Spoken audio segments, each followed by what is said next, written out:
Mon édito aujourd'hui s'intitule « Mon fils, ma rivière ». Mon fils aimé, mon fils chéri, que te dire de plus que tu ne saches pas? Que tu es ma rivière de diamants que je porte fièrement autour de mon cou, et cela contre vents et marées. Combien de fois j'ai prie le bon Dieu de t'avoir mis sur mon chemin? Tu le sais très bien, car tout ce que je sais, tu le sais. Rivière d'eau douce, tu l'es pour tous les élèves de la classe éclaireur pro-vérité.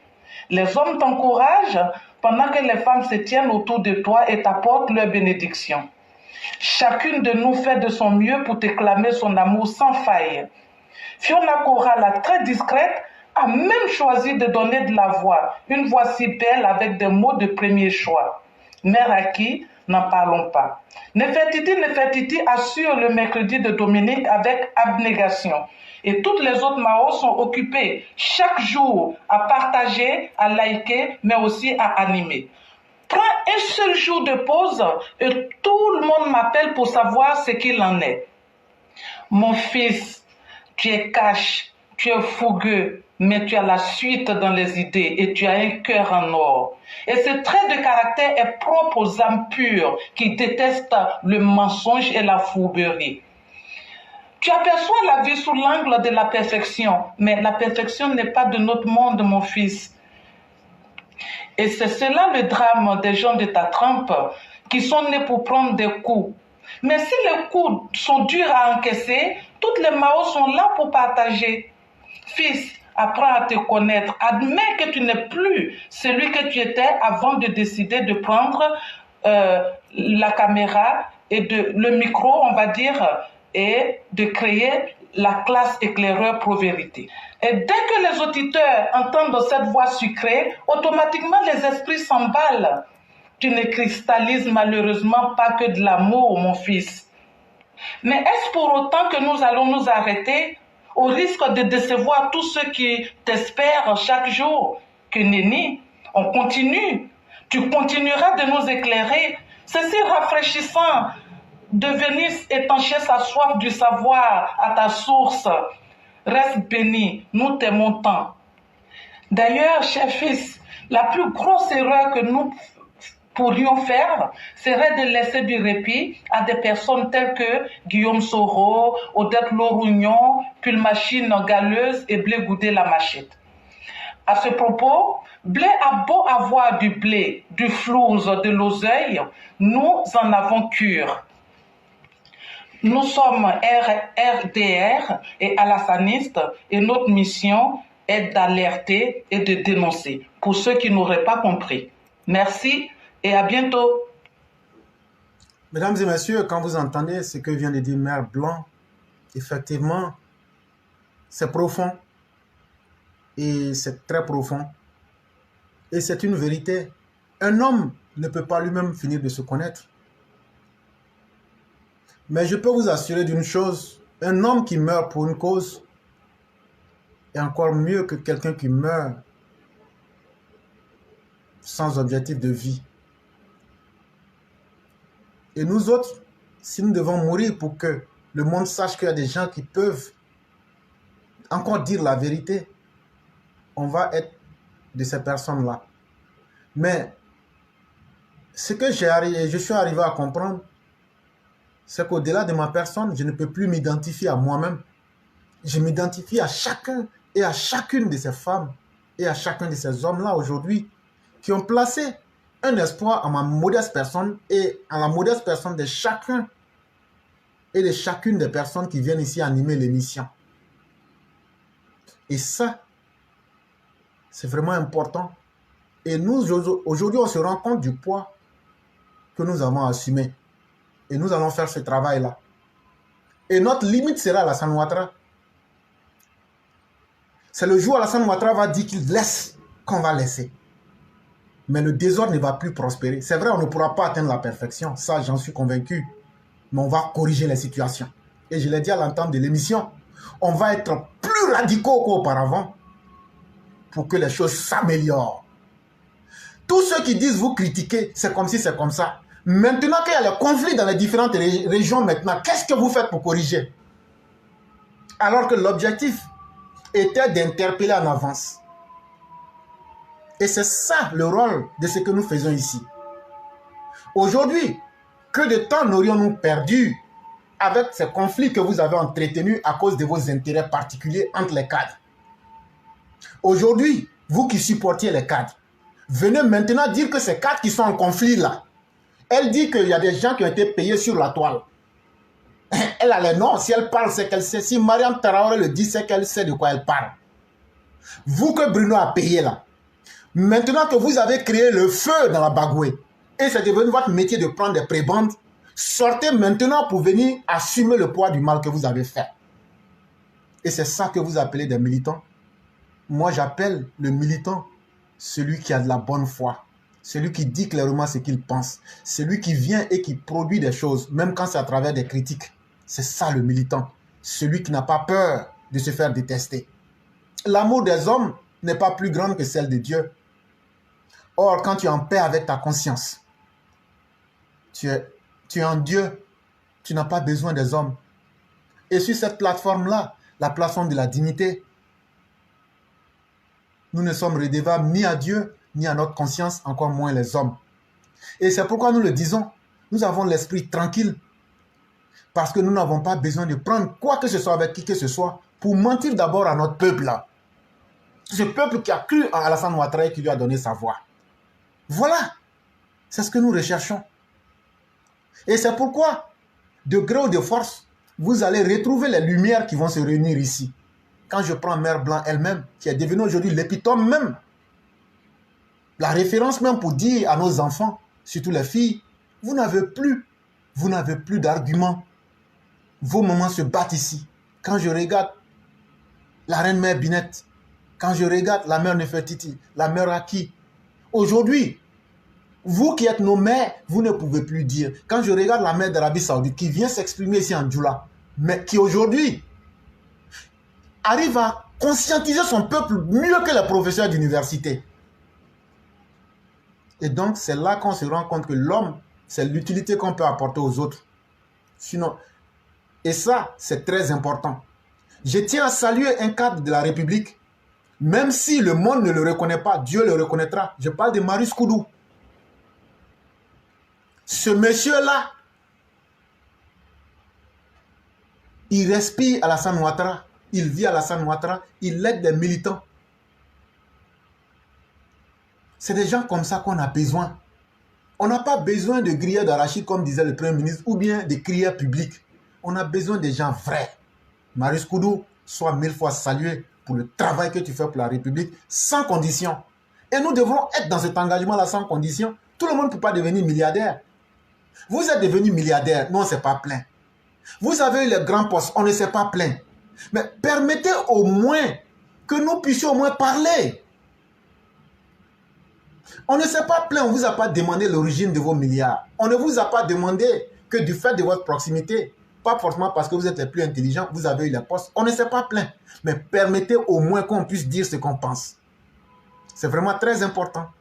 Et malheureusement, quand on se ment, que la réalité vient à sortir aujourd'hui, c'est que nous disions depuis 3 ou 4 mois, voilà aujourd'hui, vous avez créé, j'ai même eu à dire dans une émission ici qu'il aura mort d'homme. Les gens ont pensé que j'ai dit qu'on va aller tuer les gens. Moi, je ne suis pas en Côte d'Ivoire.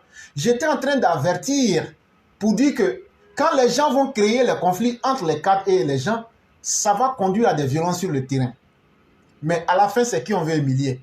Aujourd'hui, quand on voit Mariam Traoré, Bruno Koné, Alpha Yaya, ça, ce n'est qu'un échantillon. Hein? C'est ce qu'on voit d'abord. Sinon, il y a pire que ça.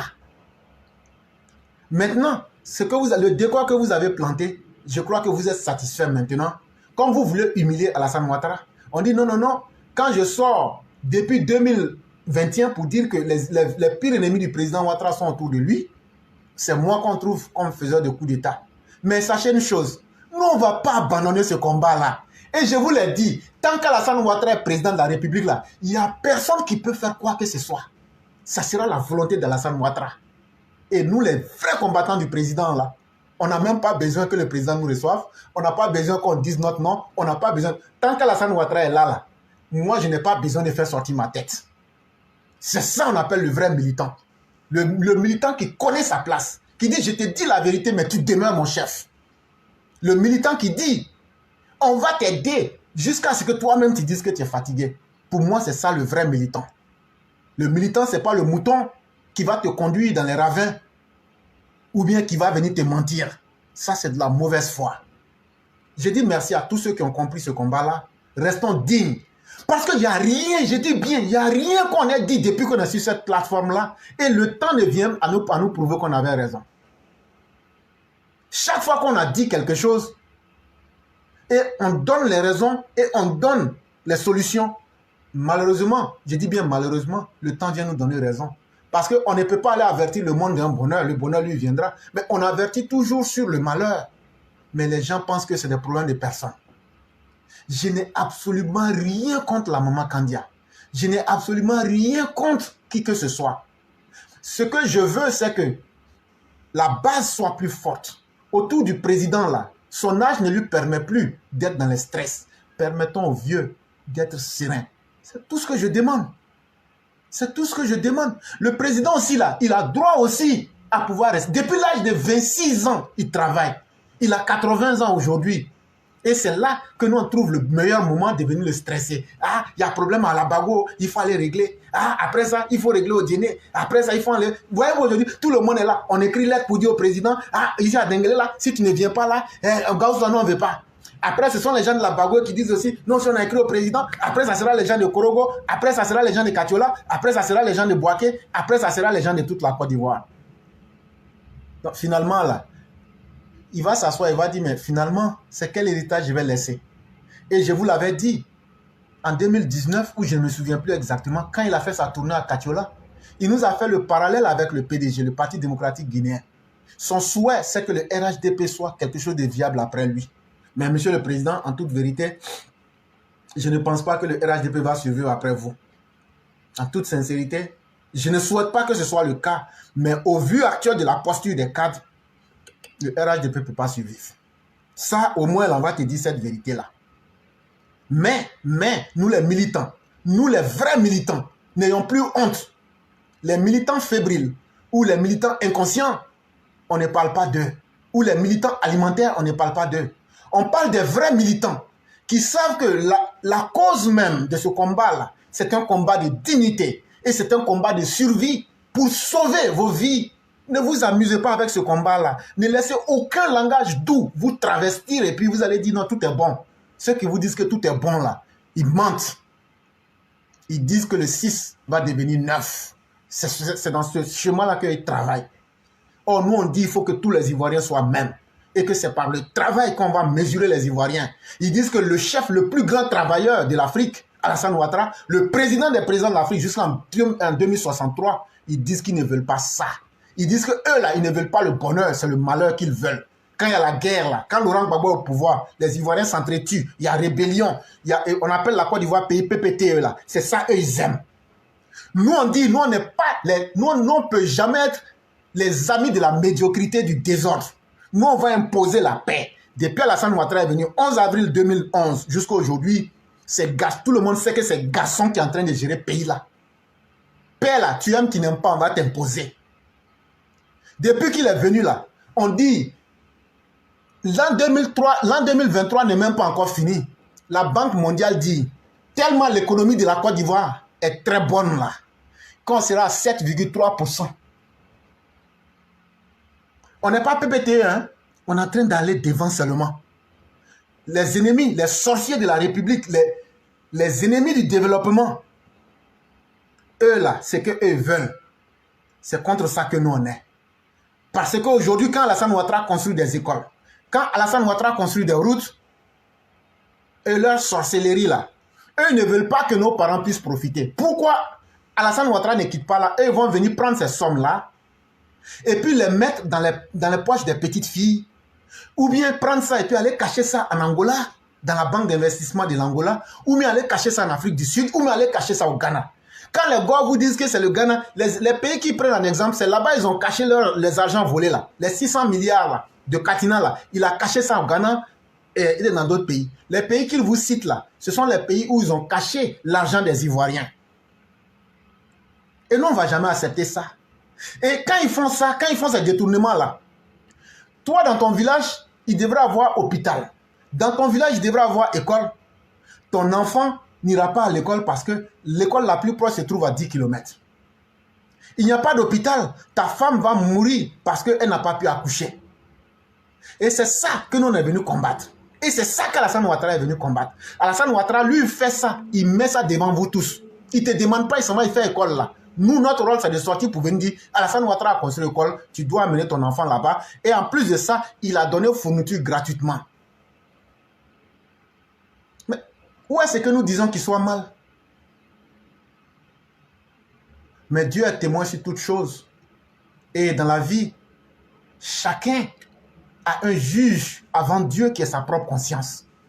Ceux qui font du mal à nos populations, en satisfaisant leurs propres avantages du moment, que Dieu vous maudisse et que chaque centime que vous allez prendre soit source de malheur, de malédiction et de calamité sur vous. Vous pouvez vous cacher, mais Dieu voit tout et Dieu sait tout. Et ces malheurs que vous êtes en train de s'aimer, vous êtes aujourd'hui content, mais vous ne savez pas ce que demain vous réserve. Mais vous allez payer. Parce que chacune des âmes que vous aurez mis en retard, chacune des âmes que vous aurez empêché d'avoir accès à ce qui lui revenait de droit, vous n'allez pas vous en sortir. Ça, c'est la règle naturelle de la vie. Chaque chose reviendra à sa place et vous payerez ça chèrement. Moi, pour ma part, si ce que je fais arrive à aider certaines personnes, j'ai dit Dieu merci. Ça a été aussi un énorme plaisir que de rencontrer des véritables personnes, des gens qui sont jaloux de l'intégrité humaine. Et les élèves de la classe, ce que je peux vous dire, restons unis, parce que nous faisons et nous sommes une exception qui est l'antithèse même des malfaiteurs. Et si le Satan ne combat pas les anges, c'est que le Satan lui-même se fourvoie. Et c'est pourquoi tous ceux que vous voyez qui nous combattent sont les symboles même parfaits du Satan. Parce que quand vous leur demandez pourquoi vous combattez ce monsieur ou ces gens-là, ils vous disent ils aiment trop dire ce qu'on ne veut pas qu'ils disent. Et donc, nous, on ne peut pas parler. Vous avez volé des milliards, on n'a pas parlé. Vous avez les plus gros postes, on n'a pas parlé. Vous arrangez vos parents comme si la Côte d'Ivoire était devenue une république pour vous et vos parents. On n'a pas parlé. Mais quand on dit la parole qui est gratuite et naturelle à tout être humain, laissez-nous au moins dire ce qu'on pense. Vous dites non. Mais non, non, non, ça ne marchera pas. Ça ne marchera pas. Et vous allez voir que nous serons plus déterminés que vous ne l'imaginez. Parce que ça engage la vie de millions d'Ivoiriens. Et si, chère population, je vous le dis, ce que vous n'allez pas obtenir avec Alassane Ouattara, ce n'est pas avec Laurent Gbagbo que vous allez obtenir. Ce que vous n'allez pas avoir en termes de bonheur avec Alassane Ouattara, venez me démontrer par A plus B que c'est X ou Y ou Soro ou Blé Boudé qui va vous donner demain. Ce n'est pas vrai. On le sait dès le départ déjà. Pourquoi se condamner à aller dans la médiocrité pour faire souffrir nos enfants, nos arrière-petits-enfants? Nous autres aujourd'hui, il est aux États-Unis là-bas, il fait ça. Mais je suis aux États-Unis pour chercher mon pain. À 99%, c'est la pauvreté, le désordre et les malheurs en Côte d'Ivoire qui nous ont fait quitter le pays. Aujourd'hui, on peut dire qu'on s'en fout de la Côte d'Ivoire. On peut dire qu'on s'en fout de la Côte d'Ivoire. Mais vous, vos vies deviennent comment? En tout cas, vous n'allez pas dire qu'il n'y a pas eu des gens honnêtes qui vous ont dit la vérité. Maintenant, là, nous, on ne peut pas forcer quelqu'un à suivre ou à ne pas suivre ce qu'on dit. Mais au moins, sous la dirigeance d'Alassane Ouattara, on ne va jamais dire que le pouvoir d'Alassane Ouattara, là, il n'y avait pas des gens qui ont dit la vérité dedans. Le pouvoir d'Alassane Ouattara, là, on ne va pas comparer ça avec pour Bédié ou même pour Gbagbo pour dire « Ah, ouais, ils étaient des militants extrémistes, ils n'aimaient même pas dire la vérité à leur chef. » Nous, on va dire la vérité à nos chefs. Aujourd'hui, le problème du RHDP, là, ce n'est pas nous, ce n'est pas Alassane Ouattara. Ce sont les arrivistes, ce sont ceux qui pensent qu'il est temps pour eux de réaliser leur bonheur. Et donc, en passant par tous les chemins détournés, même les pires, c'est eux qui sont le problème du RHDP. Et ça, il faut avoir le courage de le dire.